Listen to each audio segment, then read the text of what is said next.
Hey guys, what's going on? It's Uncle Tone. How you guys doing? Today I'm going to have my full review for you guys on the TheHiShop's dual frame case for the iPhone 5. This one doesn't come in any fancy packaging. One of the ways the TheHiShop is able to pass some savings onto you guys is to kind of eliminate the fancy packaging. So this one is going to simply come in a simple plastic sleeve, which I currently cannot find, so I can't show it to you. But there you go. I've reviewed a number of the TheHiShop's products before, and generally speaking, I like them.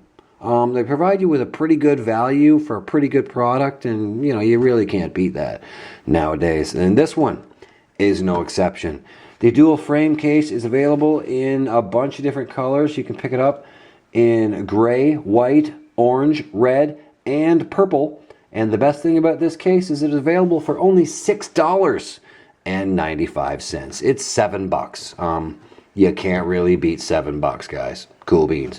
So let's go ahead and throw it on the iPhone 5. It is a little bit of a snug fit, so you're going to want to go button side first and then pop the top in, just like so. Slide it in, and then just kind of eke it down in, just like so, and kind of pop it on. The bottom will kind of pop up, just like so, and pop over.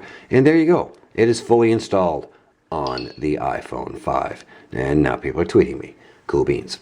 So there we go. Let's go ahead and take a look at it. As you can see, it is kind of a frosted see-through design, which is kind of cool. It has these little bit of flexible corners here, kind of like the candy shell from Spec, that allows it to flex a little bit and go on and off of your phone.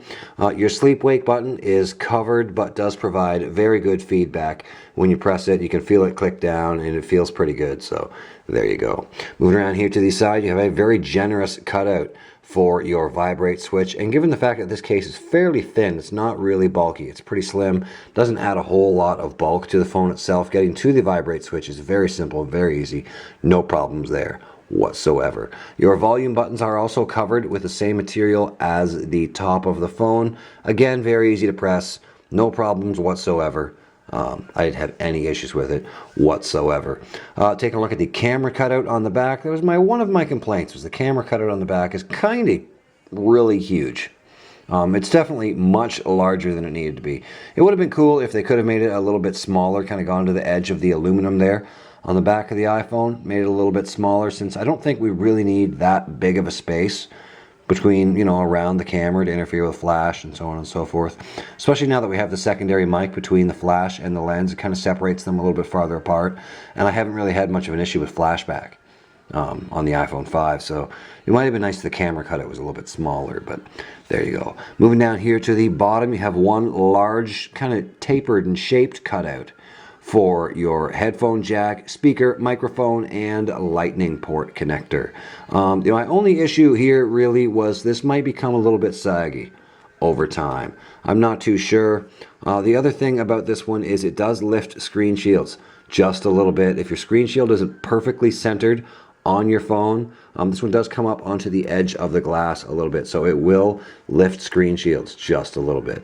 Not really a big deal. I found it just going like this and kind of lifting it, sliding and pushing the screen shield underneath was enough to fix the problem. I didn't really have any issues with it after that, but it does slightly lift the edge of screen shields. Not a big deal. As long as your screen shield is perfectly installed, you won't have any problems with it, but it does kind of lift the edges a little tiny bit on some screen shields. I didn't have any trouble with the SGP screen shields I was using here now, but using a different one here right now, and I do have a little bit of an issue with it with that one. So there you go. So that's pretty much going to do it, guys, for my review on the TheHiShop's dual frame case for the iPhone 5. It's not perfect, but given the fact that it's only $7, I don't think you can really complain a whole lot about this one. Again, my only real complaint about it was the screen shield bubbling, and that's not an issue with any of the SGP screen shields I was using. This one, on the other hand, goes right to the edge of the glass, kind of on both sides. So if it comes up onto the edge of the glass, it will lift it slightly. But again, just going like this, fixed the problem for me, generally speaking. I didn't really have any trouble after that. So not really a big deal. So there you go, guys. That's going to do it for today. Don't forget to smash the like button down there if you guys found this video helpful. Maybe go ahead and favorite it. Big thanks to the very cool people over at TheHiShop for sending this one out to me for review. I really do appreciate it. Thanks for watching, guys. We'll see you in the next one. Rock on.